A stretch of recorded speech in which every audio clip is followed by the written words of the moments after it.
这仙界还有生得如此丑的人啊！哦，这是青池宫小神君辟邪用的。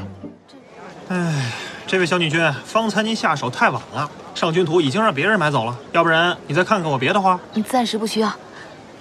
哎，这仙界还有生得如此丑的人啊！哦，这是青池宫小神君辟邪用的。这是谁？青池宫小神君后池啊。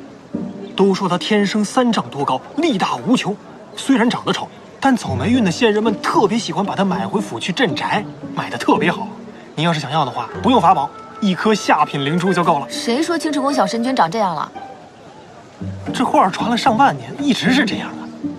小女君如此激动，难道认识青池宫小神君？不是，你想想，这古君上神，丰神俊朗，他的女儿应该也差不到哪儿去啊。是，小神君若想要女仙图的话，小仙这儿也是有的。您看，这是景昭公主祈福图，3颗上品灵珠，您就可以带回府。什么公主祈福图，生得这样的丑，我看那青池宫的小神君都比她强，我才不要呢。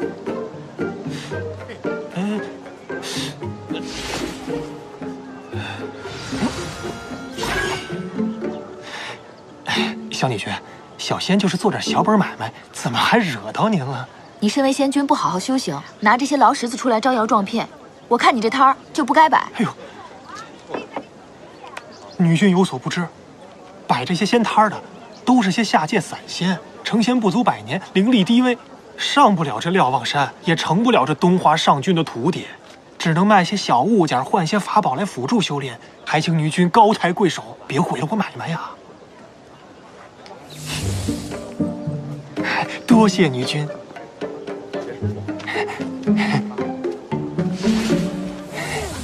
我可听说这北海上君从不先使于人，哎，不过真有机会，倒挺想跟他比试比试的，看看他是否真有传闻中那么厉害啊！说大话！北海上君青木是我先祖1000年来的第一高人，1000年敬畏上君巅峰，仅凭一剑，便荡平了北海众妖。天帝未见其人，便对其礼遇有加，并册封其为北海星耀上君。星耀，青木上君自册封后，不服者众多，纷纷跑到北海去与他比试。结果怎么样？结果怎么样？快说呀！个个都成了青木上君剑下挨揍的一条狗。胡扯！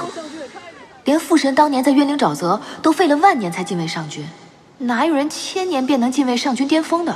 听说，这位上君跟天界的几位殿下交好，尤其是很得景昭公主的青睐。我看呐，青木上君怕是要做天宫的乘龙快婿喽。